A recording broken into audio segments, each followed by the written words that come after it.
Buenas noches a todos y bienvenidos a Teletodo Noticias, y aquí estamos viviendo ya estos días casi primaverales donde la temperatura comienza a subir un poquito, comenzamos a disfrutar y también teniendo diferentes visitas a nuestra localidad, y esta vez con una alegría muy particular, un hijo de Canals que hace muchos años que no está por aquí, lo tenemos, Ariel Corredor.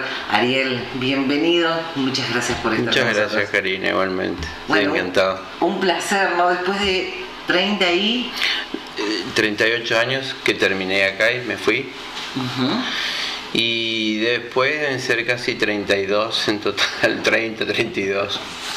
Recién fuera de cámara charlábamos y yo te preguntaba, bueno, en realidad estás viviendo aquí en Argentina. Ahora sí, desde hace 5 años. Bien, pero estuviste viviendo mucho tiempo en Canadá, me decías. Muchos años en Canadá. Después viví un año en España, en Barcelona. Bien. Un año en Inglaterra, casi 8 meses en Francia. Después estuve en Estados Unidos, pero más que nada en Canadá, siempre trabajando para ellos. Siempre trabajando para ellos. Ariel, para que la gente sepa, ¿hiciste tu carrera de astronomía? Yo hice mi carrera de astronomía, pero más que nada me dediqué a la parte como divulgador científico. Bien. No lo que es investigación. No, porque la investigación requiere más que nada, qué sé yo, son trabajos que prácticamente no llegan al público, y yo lo que tenía la necesidad era de llegar al público, porque prácticamente todo lo que de astronomía se sabe hoy por hoy, se podría decir que, bueno, es una de las ciencias que está en la cima del conocimiento, mucho más allá de lo que podemos creer y pensar. La gente vive con los pies tan sobre la tierra que prácticamente pierde noción de lo que es un poco más arriba, ¿no? Y bueno, eso fue la necesidad que yo tuve, y bueno, tuve la suerte de tener grandes colaboradores conmigo. Mañana, por ejemplo, la presentación que se va a hacer, se va a mencionar a Fabio Serpa, que fue uno de mis mentores, y bueno, y después Linda Selma Sagan, que fue la esposa de Carl Sagan, también tuve la oportunidad. Qué bueno. No solamente es mi amiga actual, sino también de mi esposa. Qué maravilla, ¿no? Bueno, poder Sí. escucharte decir todo eso. Y esto que vos me decís de dedicarte un poco más a divulgar acerca de la astronomía, del espacio, quizás también tenga que ver mucho con lo que me decías por ahí fuera de cámara, que de chicos no teníamos acceso a un montón al teléfono, a la computadora, a un telescopio. No tenía nada. No teníamos nada. En el primer capítulo de este libro, precisamente habla un poco del vacío total que tenía en aquellos tiempos, en el que prácticamente no podía acceder ni siquiera a revistas viejas. Claro. Que no sé por qué casualidad en algún momento llegaron unas revistas Life a mi vida que hablaban sobre el alunizaje del Apolo 11, que fue en 1969, o sea que cuando las leí ya eran muy viejas, pero prácticamente fueron un poco el detonador de la vocación que ya traía de por vida, ¿no? Siempre me inspiró, siempre me sentí atraído hacia eso. Y bueno, me tocaron padres que no eran preparados, en el hecho de que no eran preparados quizás como para poder contenerme dentro de mis necesidades de conocimiento. Claro. Me dieron la educación básica, pero cuando hablaba de cosas que yo tenía necesidad de saber, siempre digo, me decían, tenés pajaritos en la cabeza, ¿no? Y yo creo, ahora me doy cuenta, le digo, si hoy no tenía pajaritos en la cabeza. Claro, bueno, viste, venimos ya la generación comenzaba a revolucionarse un poco, ¿no? Totalmente distinta a la generación de nuestros padres. Por ahí quizás a ellos en ese momento no les manifestaba la inquietud que te manifestaba a vos el universo y todo lo que había más allá de la Tierra. No me entendieron nunca, y a veces siempre hablo con mi esposa, por ejemplo, digo, viví una ausencia total en cuestión de falta de comprensión, porque era no poder transmitir nada en función de que no te iban a entender. Entonces, ¿y qué pasó cuando les dijiste, por ejemplo, que ibas a seguir esta carrera? No les gustó. ¿No les gustó? No, obviamente, mi papá quería que fuese a la Marina, o estudiase medicina. Así que bueno, creo que viví con el karma de la medicina, porque después cuando empecé a dedicarme a la parte de traducción y todo eso, me dediqué, casi todo era medicina. Y bueno, y terminé casándome con una médica, así que creo en el karma. Creí en el karma. Con Angélica también, que es un placer tenerla aquí con nosotros. Sí. Bueno, también fuera de cámara me comentabas acerca de las traducciones, ahora que decís de las traducciones en inglés que has hecho y en los lugares donde has trabajado para diferentes empresas, ¿no? Sí, para muchas empresas, más que nada dentro del ámbito académico universitario.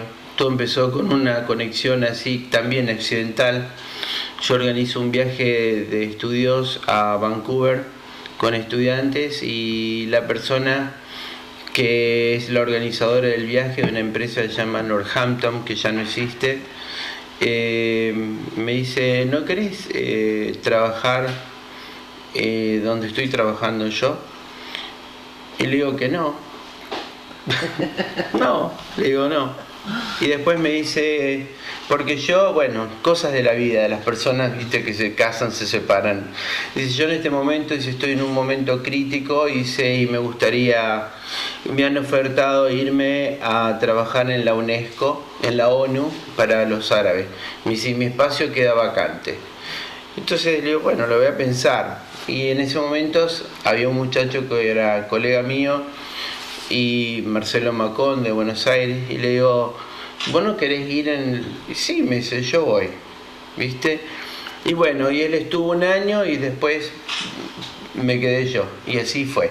Y me quedé, y fui a distintos lugares, pero siempre haciendo recruitment para los colleges, llevando gente a estudiar a Canadá. Entonces, bueno, el último viaje llevé 23 personas. Y ya hacía visas, todo el negocio, digamos, que es no solamente un negocio, todo lo que implica la responsabilidad de llevar y entrar a una persona a un país, sacarlo.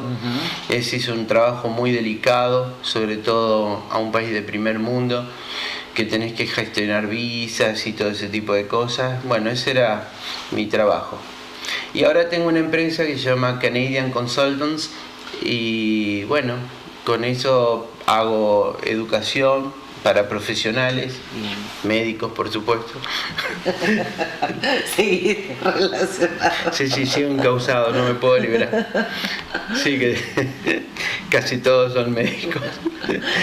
Pero también ingenieros y todo eso, siempre en formación, digamos, académica, pero para personal de empresas. Bien. Y ahora estoy viviendo, hay empresas multinacionales que están dentro del área de lo que es forestación. Ah, qué bueno, qué así que también colaboro con ellos. Bien.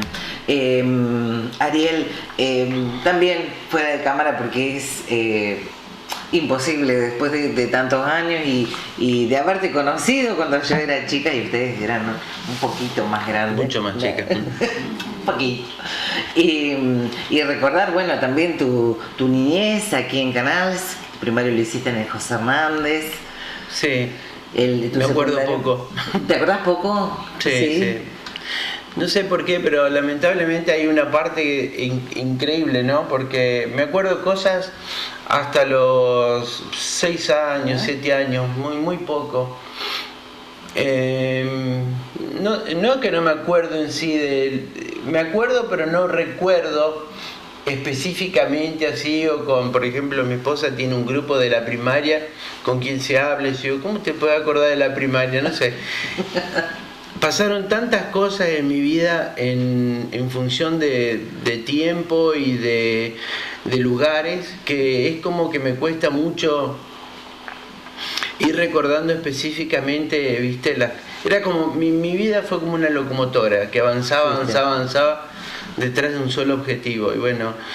Y bueno, así también me perdí de vivir muchas cosas humanas, ¿no? Pero acá estamos, con todas las imperfecciones. Y bueno, como todos, Ariel, es así, cada uno, viste, va viviendo como puede, a veces, ¿no? Sí. No, aparte había siempre digo, me acuerdo de una frase que mi hermana siempre me dice: de 24 horas que tiene el día, 23 no está. Entonces creo que de 23 horas, de 24 nunca estuve.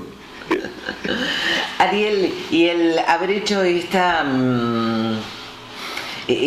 carrera y de haberte involucrado con el espacio, de haberte metido en ese mundo que es tan maravilloso, porque bueno, nosotros miramos y decimos, oh, mira, allá está la constelación tal, o qué sé yo, pero en realidad nosotros no conocemos nada o muy poco. Supongo que haber estado visitando, como estuviste hoy en el Belisario, los chicos te deben haber hecho muchas preguntas o alguna intriga con respecto a no, fueron muy calladitos, todo, no preguntaron nada.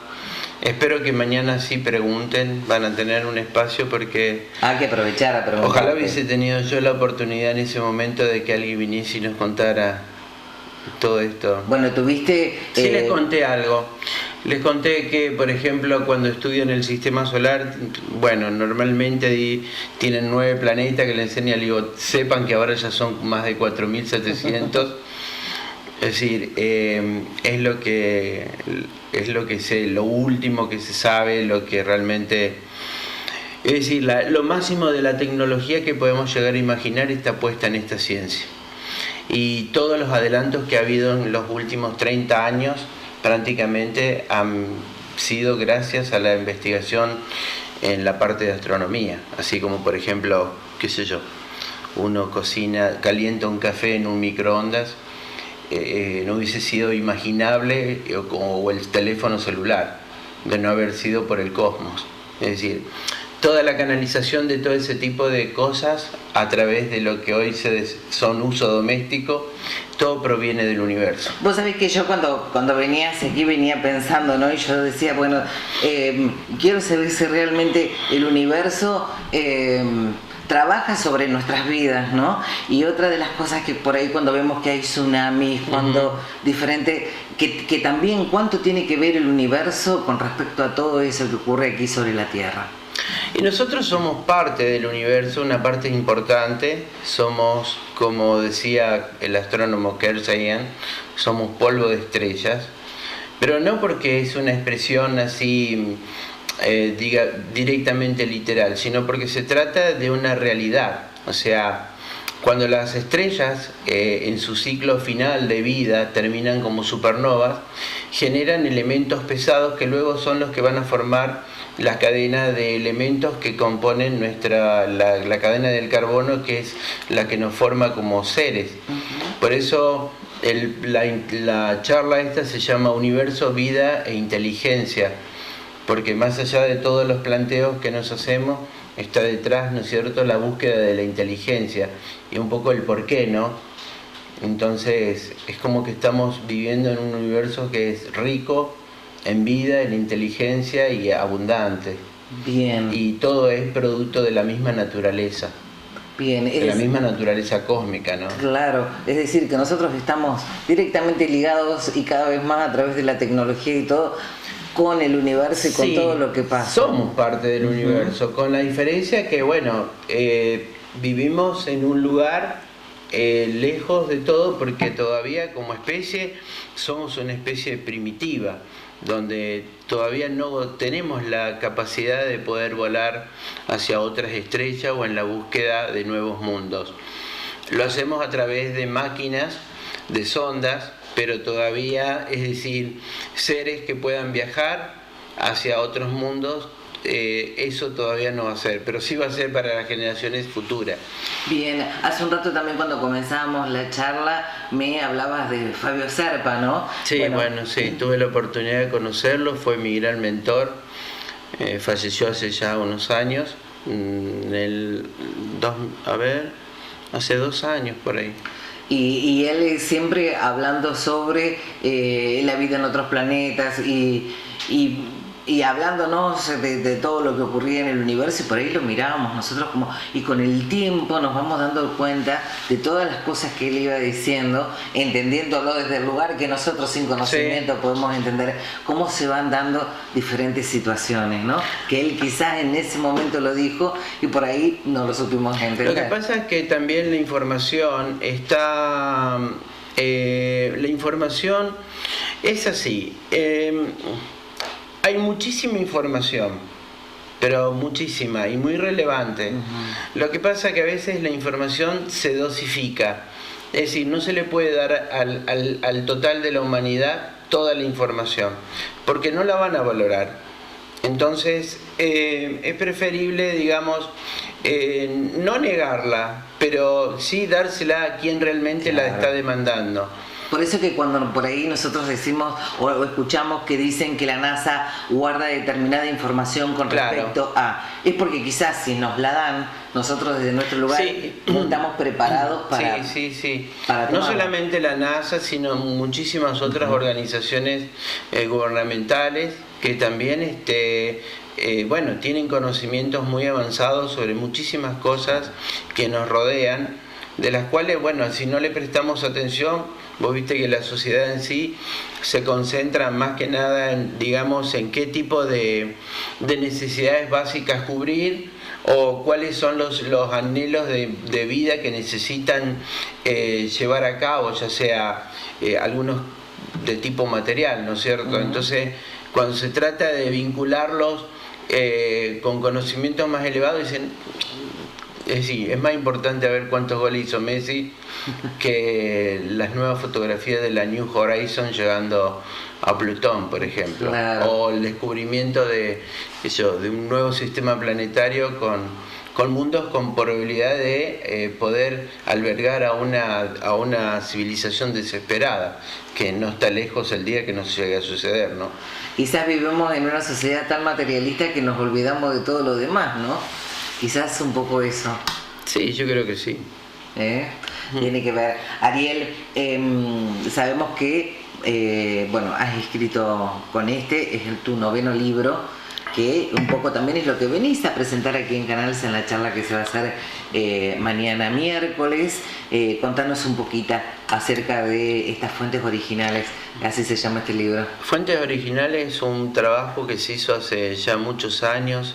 Lo venía mentalizando.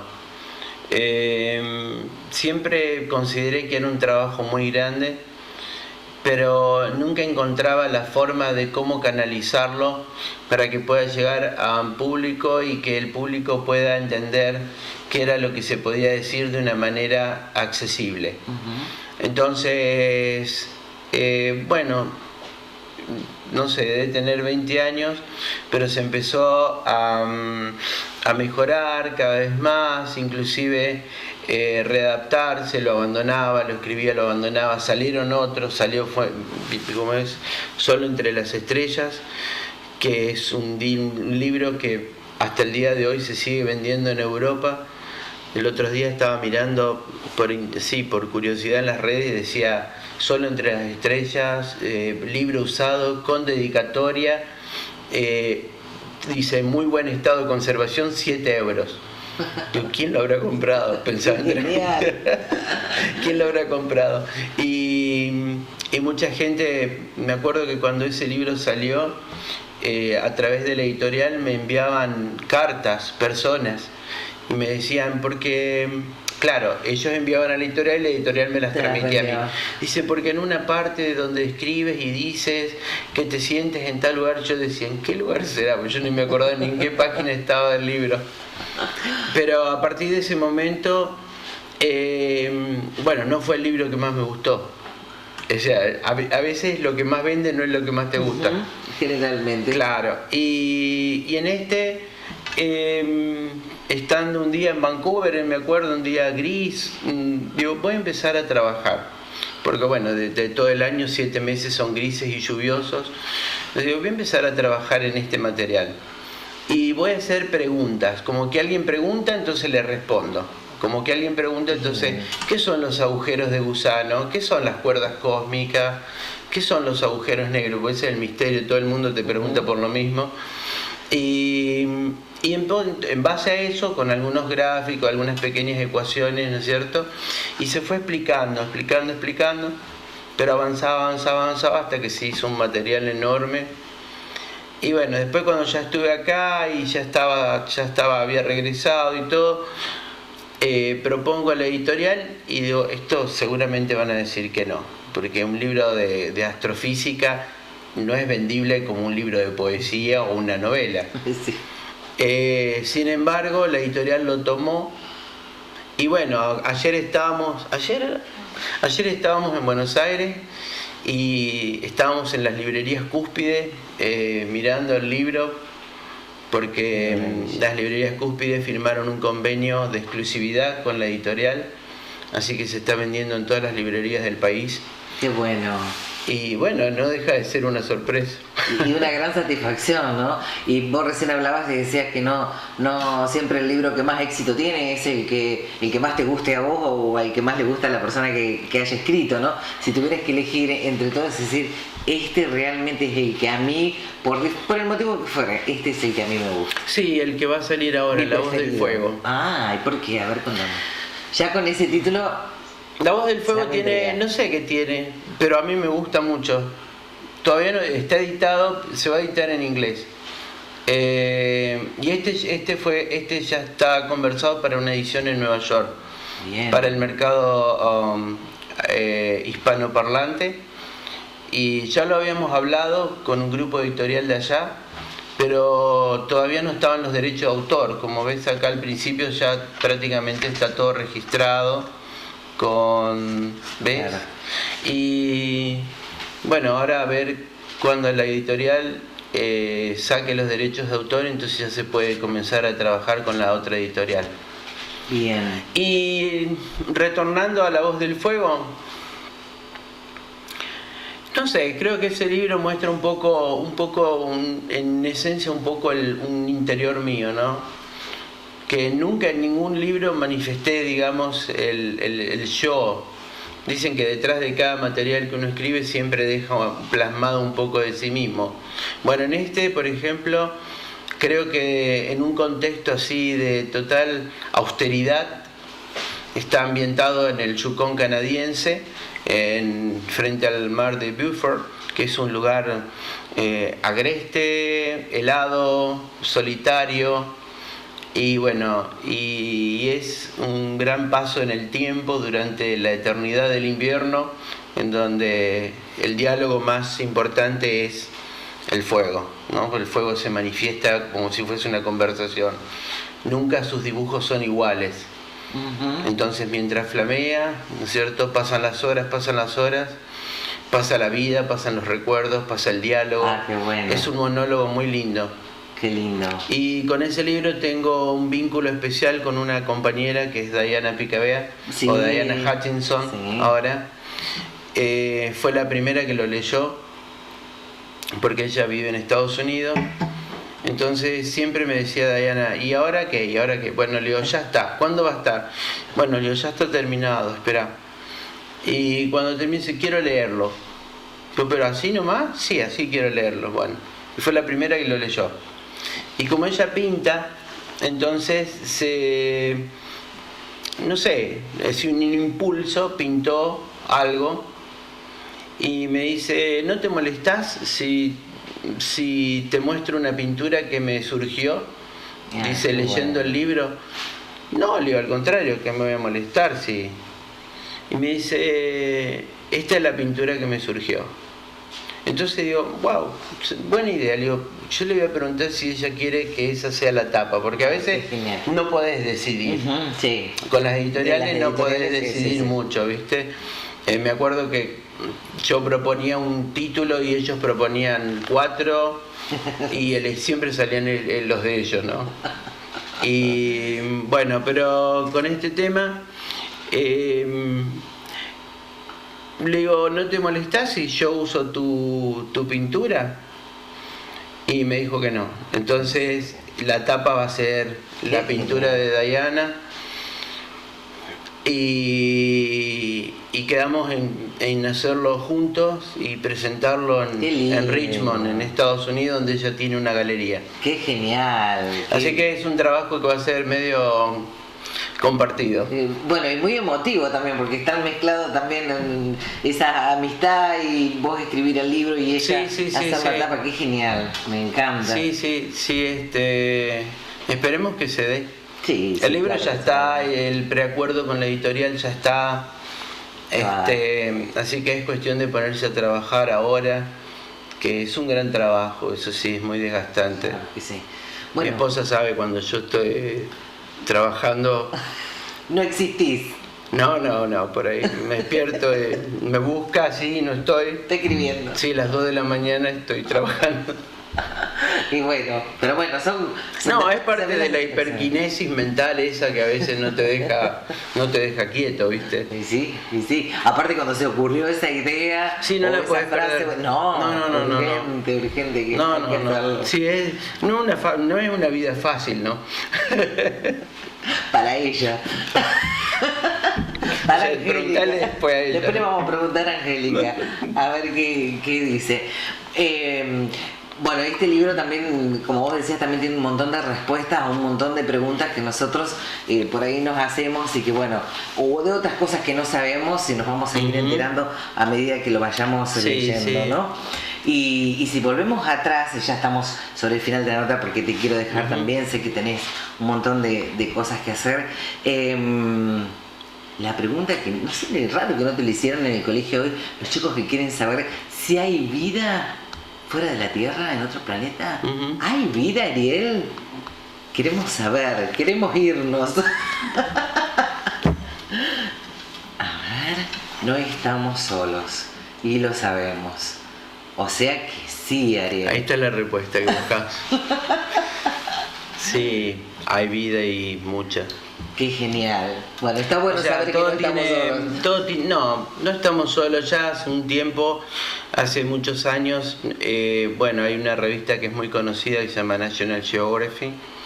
National Geography publicó en una de sus portadas, decía "Are we alone?", dice "estamos solos", y después dice "we are not", no lo estamos.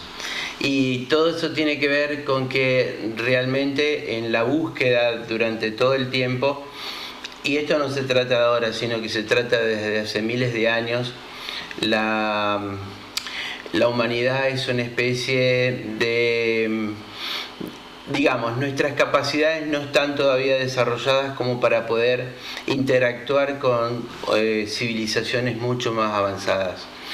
Pero de hecho, bueno, yo tengo una teoría que la compartimos con gente de MUFON que se llama Mutual UFO Network, y esa es una red donde compartimos prácticamente todo lo que sabemos y bueno, hay acá una expresión de Arthur Clarke en la parte de atrás, que siempre yo hago una cita en el libro anterior. Creo que fue una cita de Borges. Que dice la idea de que estemos solos en el universo es igualmente aterradora a que no lo estamos. A que no lo estemos. El hombre, digamos, la especie humana, el tener el rol y el mantener la supremacía dentro de la cadena alimenticia, es decir, lo controla todo, lo puede todo, lo come todo, ¿no es cierto? ¿Qué rol ocuparía ante la posibilidad de una especie que realmente esté por encima de nosotros? Y cuando hablamos por encima hablamos de millones de años, con la capacidad de ir y venir cuantas veces quieran, y tiene toda una mística que trata de enseñar un poco también, o de entender o de desentrañar un poco la realidad, se podría decir, de la cristiandad, ¿no? Es decir, hoy por ejemplo hacen una procesión acá, ¿no es cierto?, del Cristo crucificado y no el Cristo cosmonauta, ¿no? Es decir, el mensajero, porque si uno lee y busca, y yo me tomé el trabajo de investigarlo mucho y encontré una cantidad de cosas que hablaban de que realmente se trataba de un visitante cósmico que no sé de dónde, pero sí bien decía cuándo, cómo y por qué todo iba a suceder y sucede. Y el hecho de que estemos como especie también me da la idea, y lo hablo muchas veces con ella, creo que ya el hecho es de que no somos una especie originaria de la Tierra, quizás así como lo planteaba Darwin, que evolucionamos de un mono, de un Homo erectus o un Pithecanthropus o de un Homo sapiens. Es decir, hubo un punto de inflexión hace 30.000 años que marca, digamos, un nuevo ser humano. Y ese ser humano ha logrado cosas extraordinarias en un plazo de no menos de 80 años. Es decir, la tecnología de la que disponemos hoy, eso sí se llama retroingeniería y es la que realmente nos permite poder seguir avanzando. Pero prácticamente ha habido una evolución increíble. Hablamos del periodo de las glaciaciones ahora, y son 30.000 años, en relación a una especie que hace 4 millones de años que habita el planeta. Es decir, 4 millones de años no hicimos nada, los últimos 30.000 años empezamos a evolucionar. Entonces ahí, ¿qué pasó?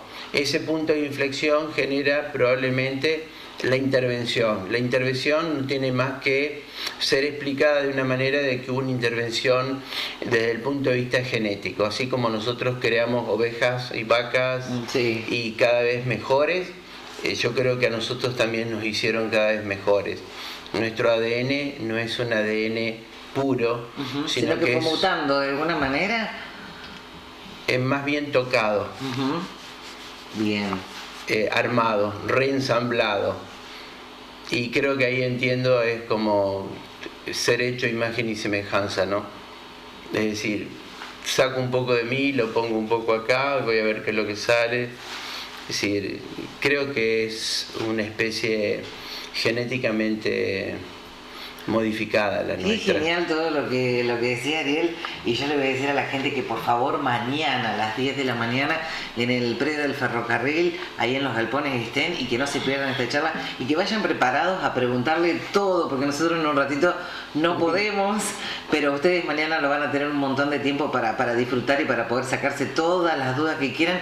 Y yo leía en una de las notas que por ahí encontré googleando, donde decías que la astronomía es una ciencia que produce como mucha inquietud, sobre todo en los niños y en los jóvenes, ¿no? Bueno, que aprovechen, que vayan, el que le guste. Sí, hoy casualmente estábamos saliendo y una persona que creo que es secretaria del colegio trajo una niñita y dice, esta niña le encanta. Bueno, pero existe un protocolo. Le digo, bueno, anda, que te lleve tu mamá o te lleve, porque lo que pasa es que cuando un niño o cuando un joven tiene eso, difícilmente va a cambiar. O sea, quizás vaya a hacer otra cosa, pero lo puede hacer para sobrevivir. Claro. Pero quizás sea el resto de su vida la búsqueda que va a tener. Y el día que la encuentre, bueno, va a ser feliz con eso. Claro.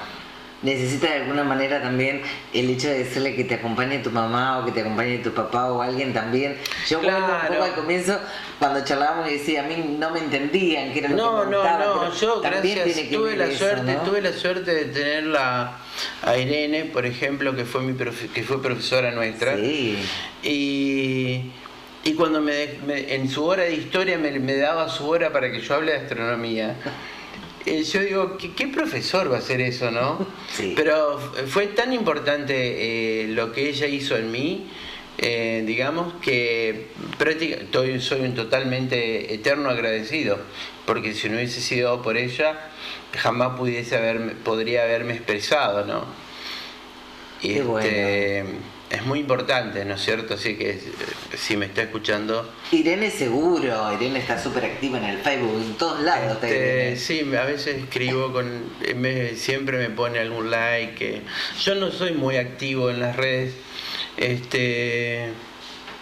Trato de preservar un poco, viste, la parte... Porque no quiero contaminar todo lo que es el trabajo, ni con ideologías ni nada por el estilo. Simplemente me importa más que podamos interactuar y hablar sobre lo que realmente uno hace. Está genial. Donde hoy estamos todos tan activos con las redes sociales, ¿no? Sí. No, bueno, es parte de la tecnología, sí, ¿no? Sí. Ariel, yo quiero, quedaron como decía un montón de cosas, muchísimas, millones de cosas por charlar y por preguntar, a veces también desde mi desconocimiento con respecto a la astronomía, que no quiere decir que no me atrape ese mundo, pero aprovechemos mañana entonces a disfrutar de la charla de Ariel y de sacarnos todas las dudas que tengamos con respecto sí, a todo, ¿no? Va a ser una charla abierta para todo el público. Bien. Porque no es solamente para los estudiantes, porque hay personas que a lo mejor ya son mayores, pero igual han tenido inquietud. Hay gente que te quiere ver, de aquí de Canal, sí. Vos sabés que yo, nunca nadie, cuando hice mi primer telescopio, que fue increíble, porque... Eso te quería preguntar antes de que termináramos la nota, yo me estaba olvidando. Contame. Fue increíble. Yo estaba en el primer año de astronomía y no entendía absolutamente, digo, ¿cómo puedo tener un telescopio? Porque yo antes, cuando vivía acá, probaba con lentes de los abuelos, qué sé yo, y los resultados siempre eran negativos y nunca lograba nada. Digo, ¿cómo Galileo pudo hacer un telescopio en el año 1500 y yo no puedo hacerlo ahora? Entonces me preocupaba y realmente sufría muchísimo eso, ¿no? Hasta que un día me dijeron, ¿podés hacerlo en el laboratorio de óptica del observatorio? Y ¿cómo se hace? Y tenés que escribir una carta al director, una carta, no un email, una carta. Y le digo, ¿será que él va a leer? Y no sé, vos mandale por las dudas, enviarle una carta al director del observatorio y decirle que querés hacer un telescopio en el laboratorio de óptica. Bueno, entonces tomé la iniciativa, escribí, mecanografié una carta dirigida al director y sin esperar, digamos, una respuesta, ¿no? Porque digo, sí, no me va a responder. Y un buen día me dicen, el doctor Carranza dice que podés trabajar en el laboratorio. Bueno, y ahí fue mi primer contacto, digamos, real con la ciencia. Me mostraron un vidrio Pirex de 2 pulgadas, me dice, este va a ser tu espejo. Un espejo, digo yo pensé que era una lente. Era tal la ignorancia. Y claro, y bueno, y ahí estuve, no sé, creo que como 5 meses, 2 meses barrí el piso, todos los días, desde las 6 de la mañana hasta las 12 de la noche, en el laboratorio, bajo tierra, porque es subterráneo. Y hasta que el espejo se hizo. Y después, bueno, lo tenía mi papá, que digamos reacio a que le pida cosas, aceptó ayudarme con algunas cosas. Así que era un artefacto muy rústico. Pero cuando quedó ensamblado y lo traje aquí y lo pusimos en funcionamiento, recuerdo fue en 1986, durante el paso del cometa Halley. Claro. Y cuando enfoqué el telescopio y pude ver Júpiter con sus satélites, casi me muero. Qué maravilla, ¿no? Sí, porque se veía, era la nitidez total. Después de ver Saturno, me agarré varias pulmonías también, quedándome a las 3 de la mañana esperando que se lo pueda ver. Y después de eso fue, y ahí yo creo que fue la primera vez que mi papá me creyó. Dijo, mira, había sido que... Tenía razón. Después le contaba a todo el mundo, dice, se ve grande como una naranja. Le digo, no, es la ilusión óptica, le digo, no se ve grande como una naranja, se ve en segundos de arco, pero era difícil de explicar. Claro, que él entendiera seguro, para nosotros es difícil. Claro, y después eso fue, bueno, no sé, hice muchos telescopios, ya no me atrae tanto la observación, pero... La charla de mañana se la voy a dedicar a Andrea Sánchez porque fue la última persona que vi en Buenos Aires y una de esas charlas que tuvimos fue ayudarla a hacer un telescopio para los chicos con los que ella estaba trabajando. Y bueno, ese es una realidad posible de hacerla, ¿no? A veces lo que parece imposible, no te imaginas lo fácil que puede ser. Bien. Es imposible cuando uno está lejos de todo. Sí. Pero cuando uno tiene la posibilidad de poder aproximarse, empieza a canalizar las cosas y todo se da. Exacto. Y este lugar tiene un cielo extraordinario. O sea que podemos aprovecharlo de una manera increíble. Sí, yo lo indagué, pero completo. Yo lo indagué, lo disfruté. Después, bueno, me acuerdo que en un viaje que hice, que se me ocurrió viajar, lo terminé donando al telescopio. Así que, pero me dio muchas satisfacciones, a pesar de ser un instrumento rústico. Y la satisfacción personal de haberlo hecho yo. De haberlo hecho, seguro. Sí. Fue un esfuerzo porque la verdad que pulir un espejo es hacerlo a mano. Claro. El vidrio es un líquido en equilibrio, se deforma permanentemente. Así que por suerte había instrumentos, aprendí muchísimo. Ahí conocí a Julio Navarro, que es un estudiante avanzado, que el año pasado fue nominado candidato a ser Premio Nobel de Física, trabaja en la Universidad de Victoria, en Canadá. Probablemente este año lo sea. Y también estaba Gabriela González, que en el 2016 descubrieron las ondas gravitacionales con el laboratorio LIGO. Fue una predicción de Albert Einstein, que según Einstein creían que no se iba a lograr. Es decir, nunca se iba a poder detectar ondas gravitacionales, porque tenía que ser, digamos, el resultado de una colisión cósmica de dos agujeros negros. Entonces parecía que eso era imposible de probarse. Bueno, se probó y ella fue la vocera del equipo LIGO y es cordobesa, igual que Julio Navarro, y todos salimos del mismo lugar. Qué genial. Así que yo creo que detrás vendrán unos cuantos, siempre y cuando se los pueda ayudar a encontrar o canalizarles la vocación, ¿no? Exacto, y apoyarlos para que sigan por esta carrera maravillosa.